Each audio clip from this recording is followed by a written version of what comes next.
Hey friends, today on Gardening with Creekside, we are going to spend some time here in the cottage garden that is filled with all sorts of fantastic perennials.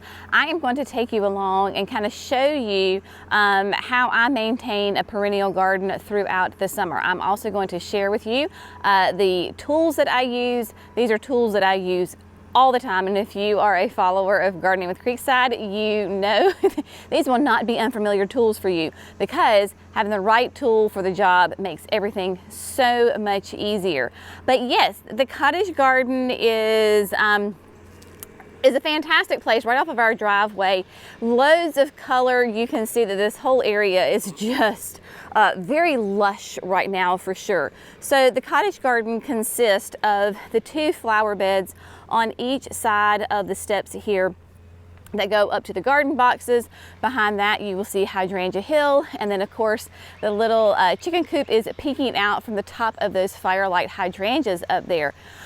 These beds, I say, are sisters. They are not identical twins. So what we're going to do in here is we're going to clean up, tidy up, and so that way the other perennials, the other plants in this garden can shine, and it just needs a little TLC. You might notice that the lower petalums here, they look a little different maybe than last time we were here. Whenever I'm in this space, people always ask about this. So let's start here. The 3 trees, these 3 evergreen trees, these are the Thuya giants, and the green giants are a fantastic tree rather, that just are low maintenance, provide gorgeous screening. Hopefully, I know we're going to be dealing with the sun this morning, but just a beautiful evergreen. Now, we have these 3 lower petalums that you can see. This picture I took just about maybe 2 or 3 weeks ago. They were just huge. That's our fault. We have not maintained them. Believe it or not, these used to be in front of our house. When we first landscaped the front of our house, the nursery that we went to, this is long before Creekside Nursery, told us, oh, these will be great to plant in front of your house. Please remember that in front of our house, we have our front porch is about 3 feet off the ground. So clearly these were the wrong choice for that. We had our sweet nephew, Logan, came in and I told him, I was like, Logan, you cannot hurt these plants, just whack them. Because lower petalums are fast growers, so they will fill out really quickly. I am not worried about that whatsoever, but they had just completely, like you can see the smoker from July 4th, they were just way over here, and they were impeding the growth of the cottage garden. So you can see right here, those lower petalums were coming way over. The Amsonia was practically buried, that Daylily, and then the baptisia. You can see how the baptisia is very lopsided, and that is because the lower petalums were growing all over them. So he whacked them with my direction, and they will be fine. So obviously there's still some debris up in the tippy top that we need to pull out.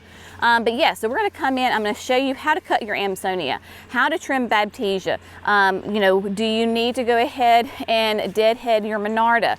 How do you clean up your daisies, right? So let's talk about that. Let's get some weeds out of here. Daylilies, how do I treat those? Phlox.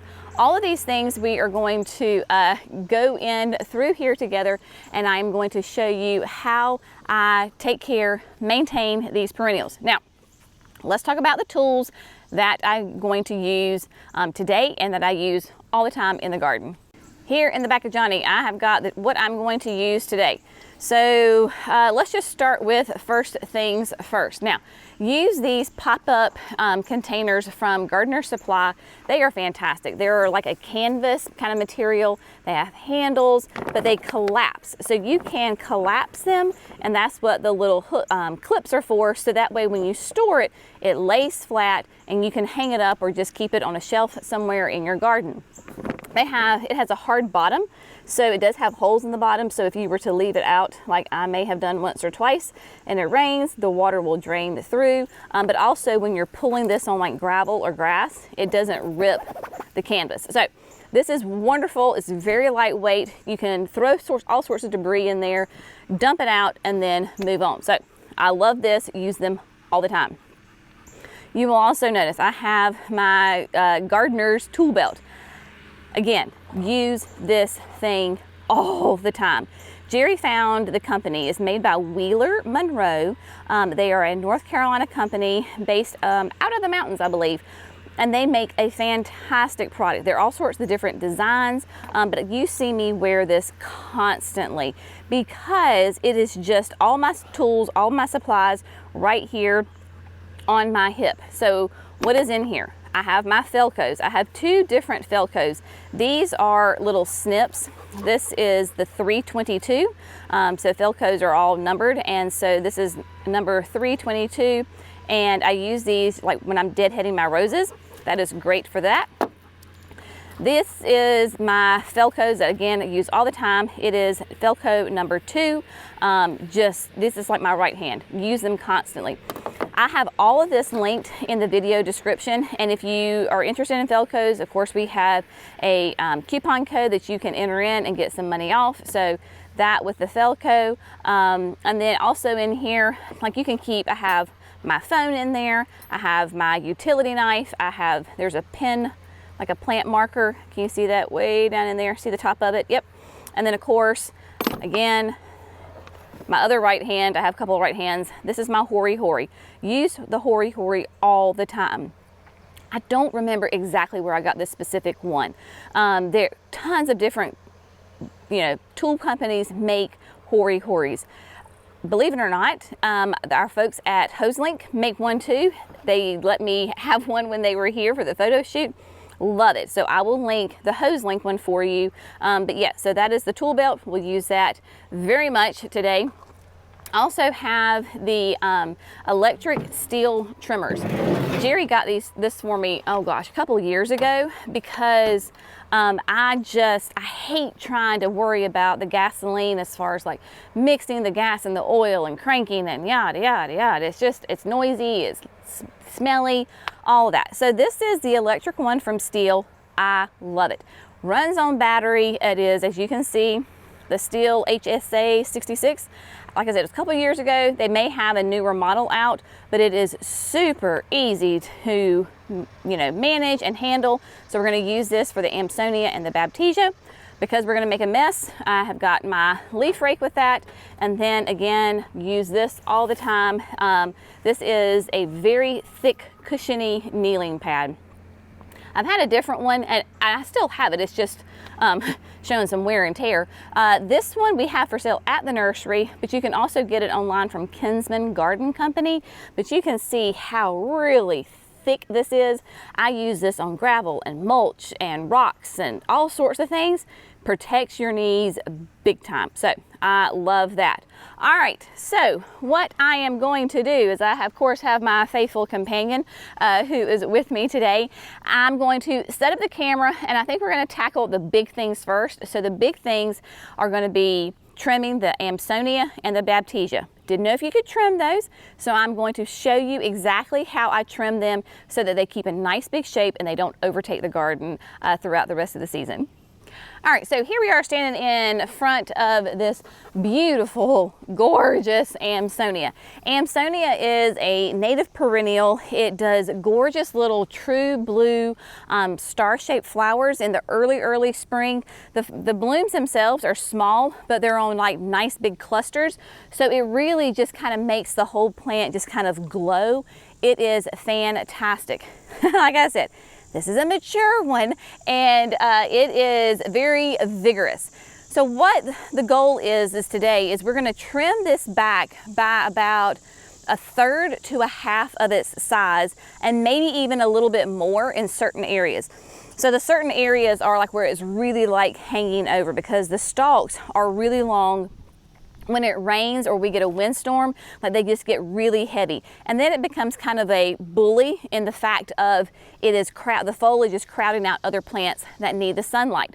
When I trim this, it is not gonna make it rebloom. So that's not my goal. My goal is to trim it, and then it will thicken up and have nice tight foliage, and it gives me that beautiful interest throughout the season. So With this one, it doesn't matter if you prune it or not, and I could have done this a lot earlier in the season.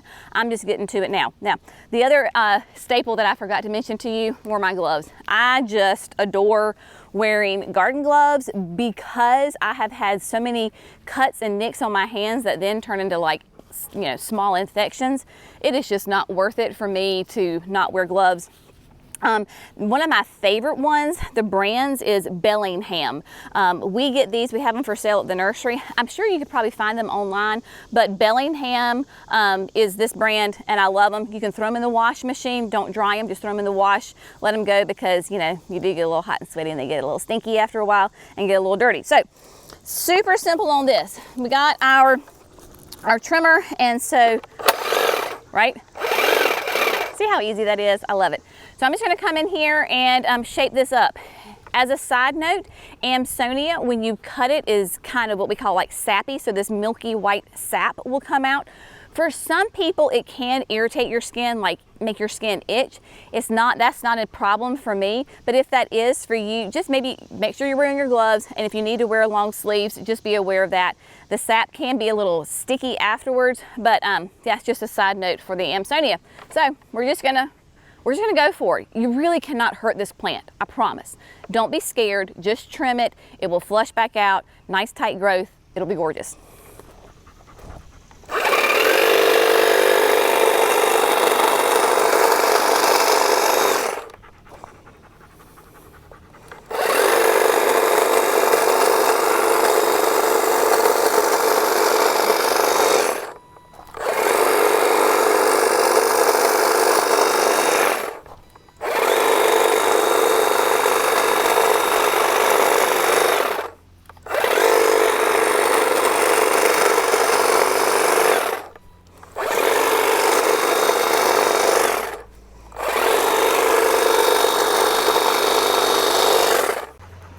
So first, I've learned with this, it's better just to kind of go around the base of the plant and get that off, and then we're gonna come through and top it. It just makes it easier to get that around, and you're gonna be amazed at how much room this opens up once we get this all taken care of.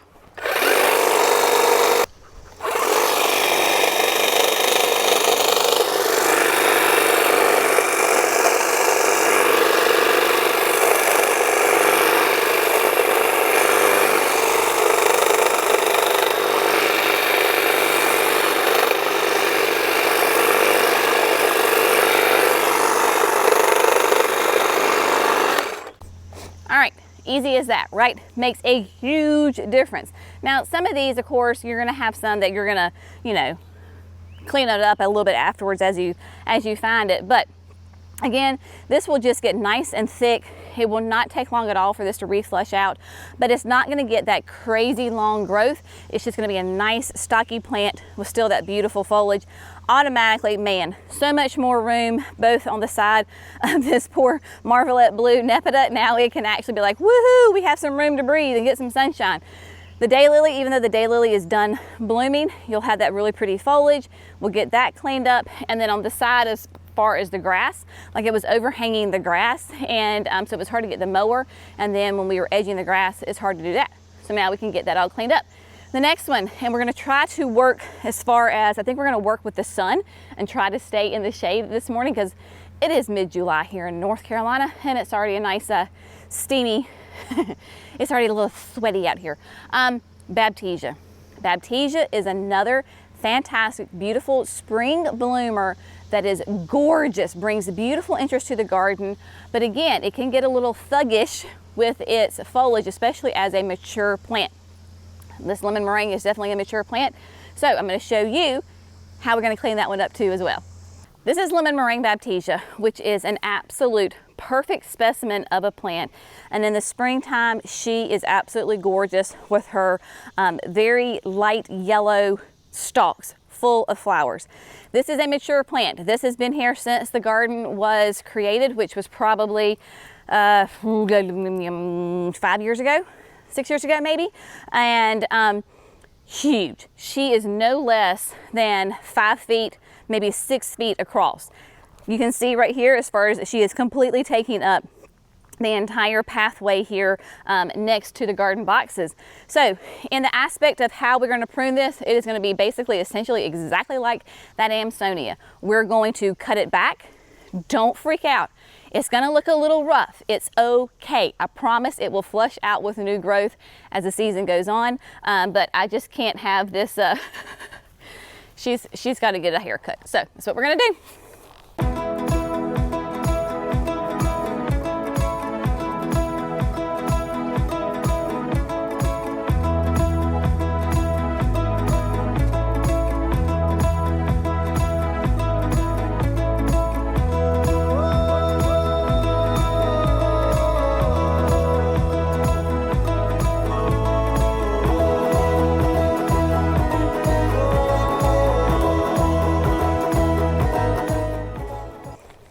So baptisia done. Again, just shape it up. It's more about coming around the bottom and then of course taking off the weight of the top. So it's not completely a stick, but around the edges it is. But look, now we can walk through here and not have to, you know, tackle through our way through the baptisia. Also, it was beginning to come over onto that daylily, and then there's a Nothofia right here, so it was making a mess of that, along with my salvia right here as well. So while I'm here, let's talk about how to trim the salvia and the Nothofia, because all of this stuff is really important. Perennials are wonderful because they come back year after year and are bigger and better every single year. However, they're not completely maintenance free. No plant is maintenance free. So if you have to come in here and spend one morning in your perennial garden, you know, once a year or twice a year, hey, that's a pretty good deal. So let me show you how to take care of your salvia and your Nothofia, and we'll go ahead and do the daylily as well. Okay, so we're gonna trim up this salvia. I know you can't see me, but I wanted you to be able to see the plant.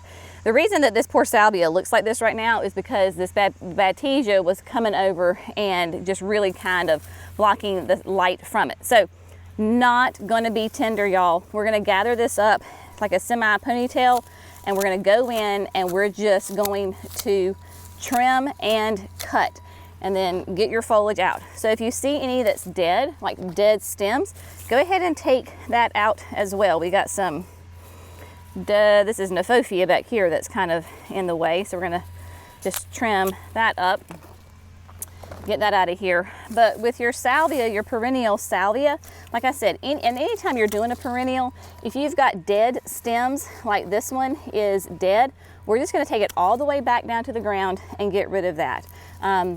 Because I mean, that just happens, right? Especially when it's being smothered. But when you have this and you can see that there's just a little bit of a bloom, it was getting a little bit of a sunlight, we're gathering up and just really cutting it back. So now that it is gonna be able to get sunlight all over it, it's gonna flush back out. You might even get a bloom out of it, but you're gonna have really pretty foliage and it's just gonna get nice and thick and full. With your baptisia, again, it's just gonna get full. It's not going to reflower. It's just going to get nice foliage, be nice and tight. So what we're going to do now is I got a daylily beside of me and Nothofia. So we'll talk about those two. All right, so the big camera, I can't get it quite to work right to show you exactly how to trim this Nothofia. So I grabbed the GoPro, I'm going to do this handheld. So it's not going to be quite as good just because I'm going to be filming with one hand and pruning with another. All right, so here we go. Give you an idea, this is a Nothofia, okay?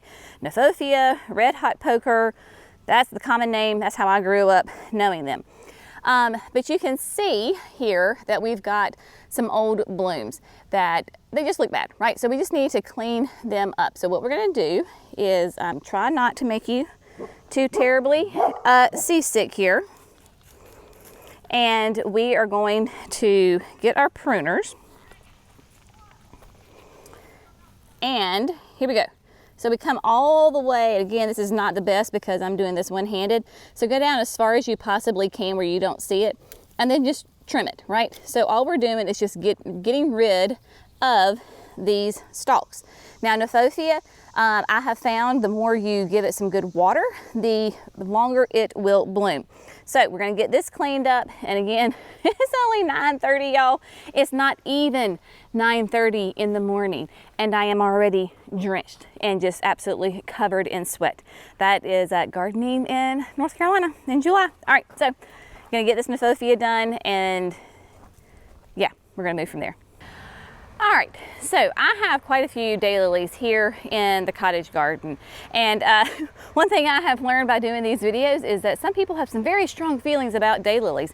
And my response to that is awesome. If you love daylilies like I do, plant them everywhere. If you hate daylilies, don't put them in your garden. That's what makes each garden and each gardener unique, is that we have some plants we love, some plants we don't like, and some plants we're just like, nope, never gonna have it. So the point in this is to tell you how I take care of my daylilies.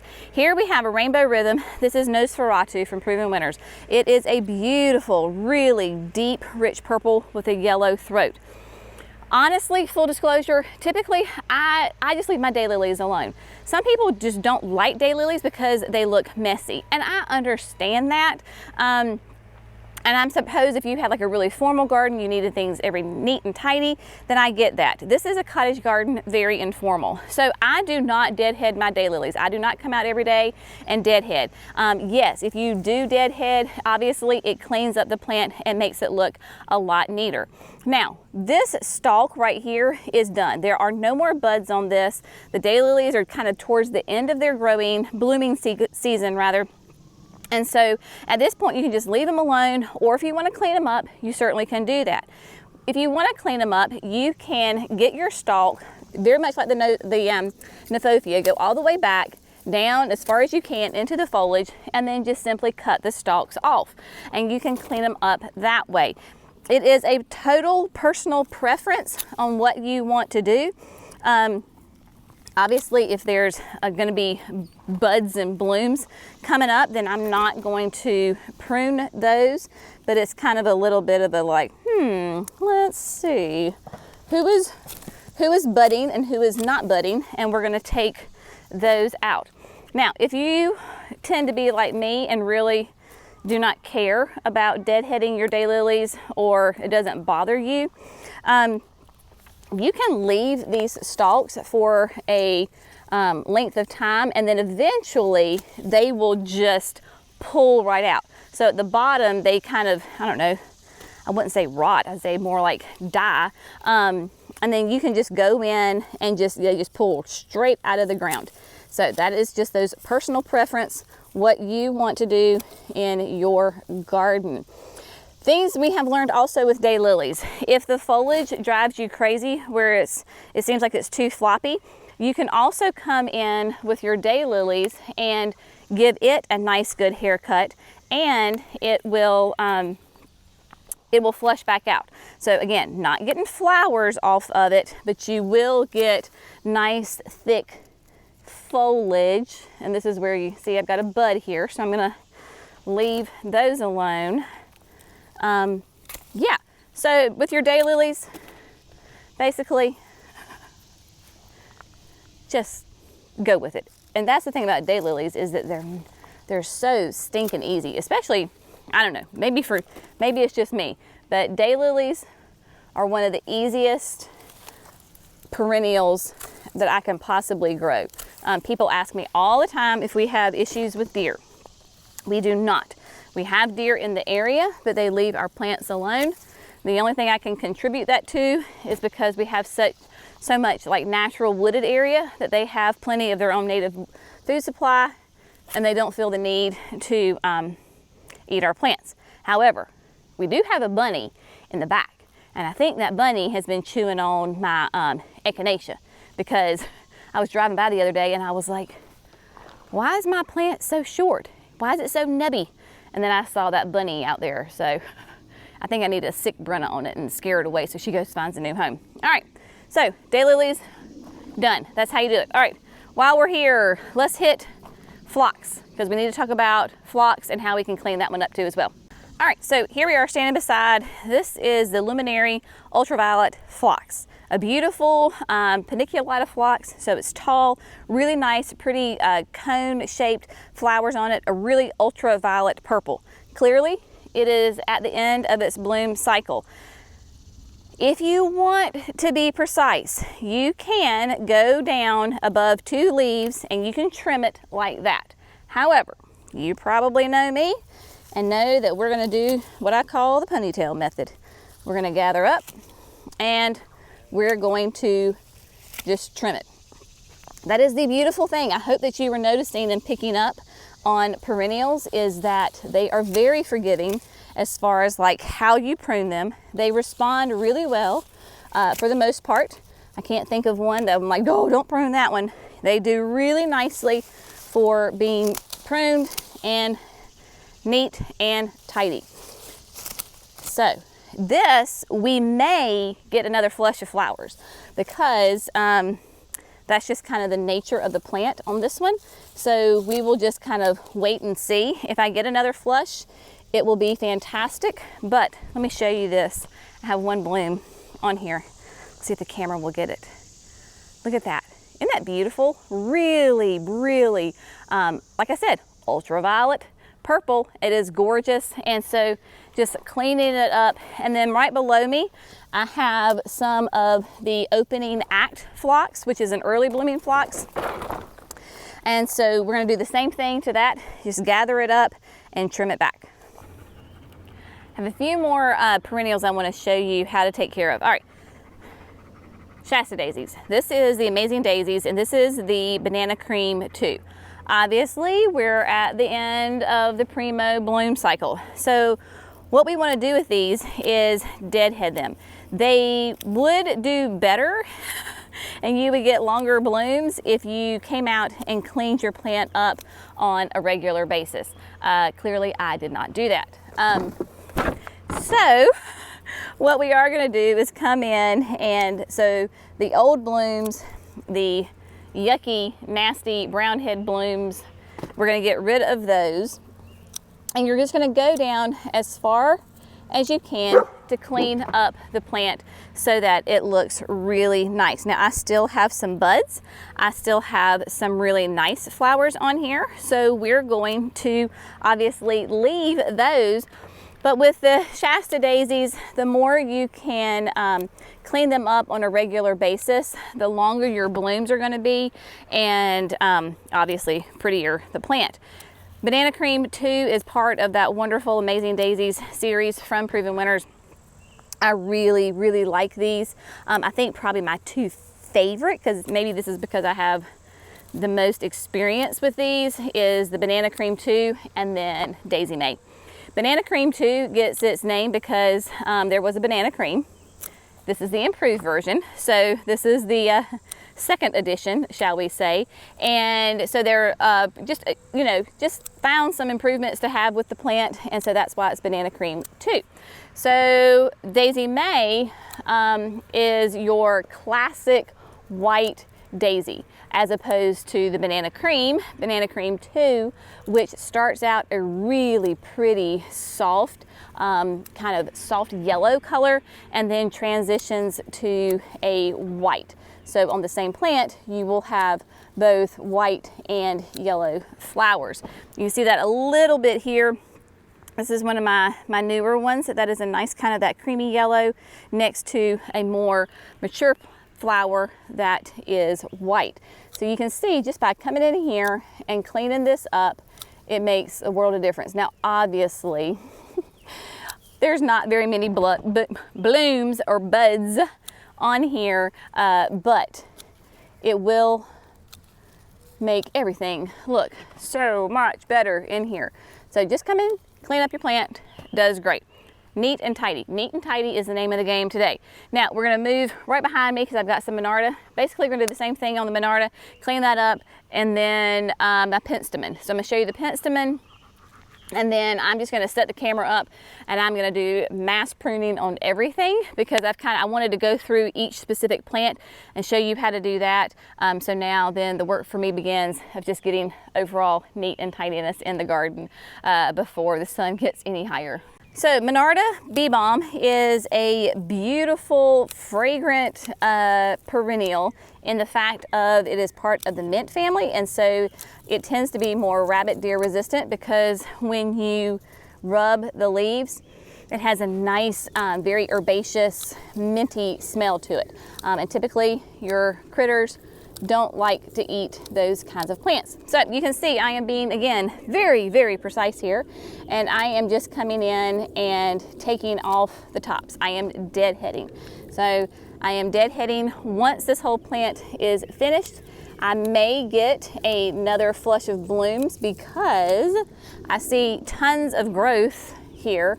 If I do get blooms, it'll probably be a little bit sporadic. I don't know that it'll be a nice big flush.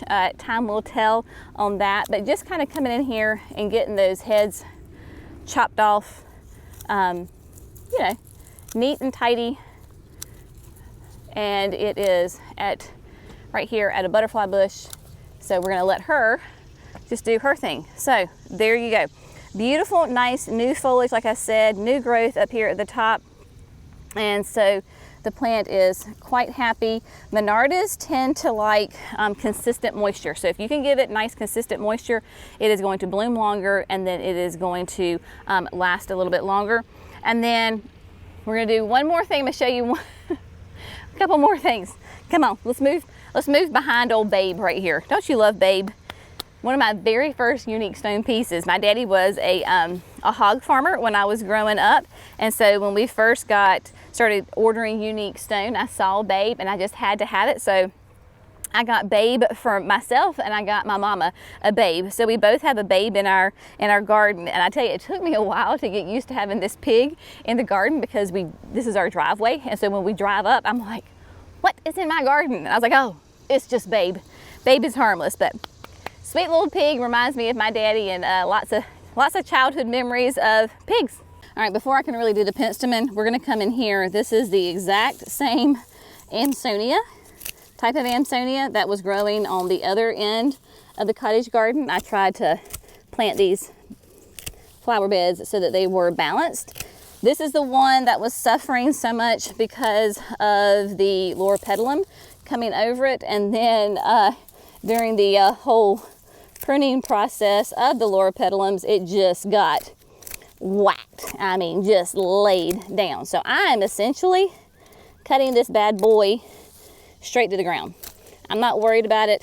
It is not gonna hurt this plant. These are such wonderful, tough perennials. And again, I will get some flush out of growth on this. It is better for this plant for me to do this than to leave it laying flat on the ground. So get this cleaned up and then we'll hit the penstemon that is right there.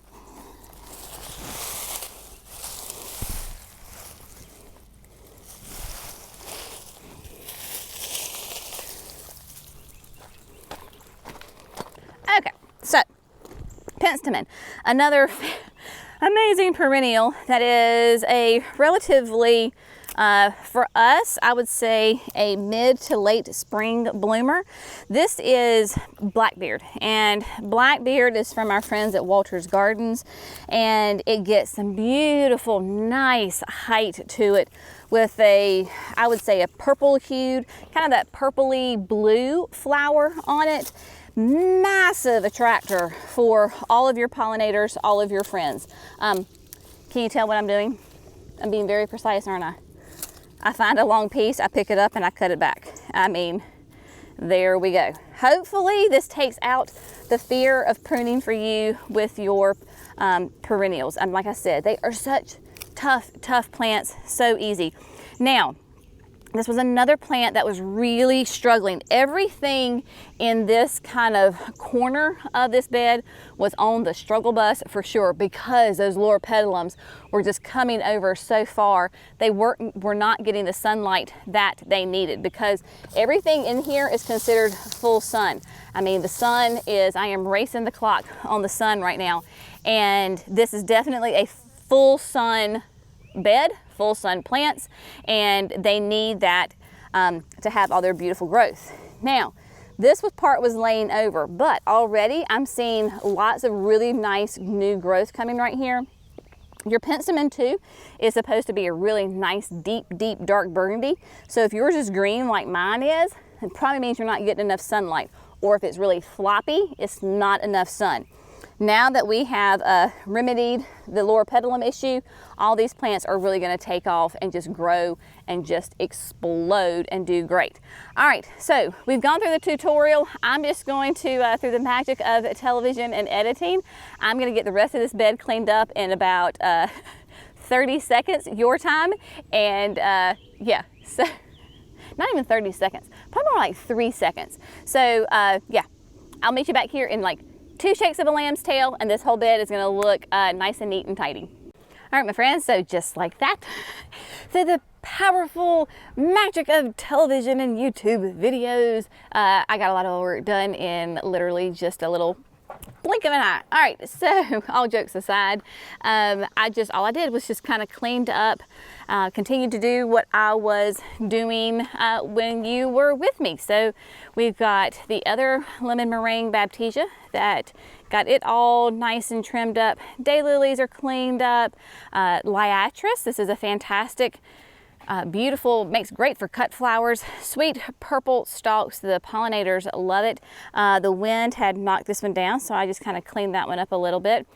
Went ahead and got all the daylilies cleaned up for you sweet folks, because I know you wanted me to do that. And got the rest of the phloxes cleaned up, cut them back. Like I said, daylilies done. I didn't really have to do any pruning on Princess Anne. She is doing just magnificently well. Remember, this is the David Alston Rose Standard that I planted earlier this spring. Already had a massive, gorgeous flush of blooms. So she's got lots of new growth. There's a couple of new little flower buds on there. So I love that. And then this is the Whirlwind White Scaevola from Proven Winners, trialing that. This will be available next year. It just makes a great ground cover, nice and low. I thought the pretty white would be really nice in here because it is a pure white. Got a big old fat bumblebee down there who is just loving life. Got the rest of the other patch of daisies cleaned up, and then yeah, so everything is neat and tidy. The next step, the next on the to-do list is to work some here in all of the garden boxes. You can see, so I had a lot of volunteers on my tomatoes, and you can see I've got a crazy one right up in here. That is just nuts. But Hydrangea Hill, man, she is rocking. She needs some weeding, and so a little bit of TLC, but other than that, it is a gorgeous view for sure to look out the window. So everything is doing great. We're just going to maintain. These beds are on irrigation, so we will just make sure that they get consistent water. That is key for keeping everybody nice and happy. I'm going to share with you a little Cersei that I did for myself. You ever heard that? A little Cersei? My grandmother would say that. So it's like a little treat. So I gave myself a little treat, cut some zinnias, made a nice little arrangement, take this in the house. It was great timing before the heat hit, so they're not going to wilt at all. But this is the Benary's Giant Zinnia Mix. I always start those from seed in the wintertime, put them out, and they are doing great. And then the filler, Amazo Basil. So I got one nice big hunk of a stem and went ahead and chopped that. Makes for a great filler, very nice, delicious fragrance.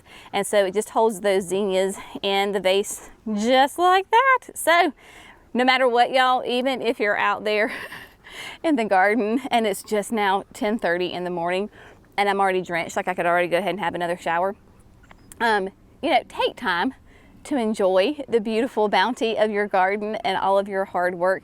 So cut those flowers, bring them in, enjoy it, have fun, get done what you can get done, and just let the rest be. You know what? I'm preaching to myself because I can stress over things so badly because I want to get things done. And so the people around me have to remind me that it's okay. Everything is okay and it's gorgeous, and I am so much more critical on myself than other people are. And so just enjoy your space, folks. You've worked hard. Enjoy your space. As always, we hope you have found this fun, informative, and inspirational. Hey guys, Our analytics tell us that we have more people or viewers than subscribers. So if you're not yet subscribed to Gardening with Creekside, we would love to have you join our family. So hit that subscribe button, turn on that little bell from the notifications, so that way you get notified 5 days a week when we publish videos. We appreciate you. Y'all have a great day. We'll see you in the next video. Bye, friends.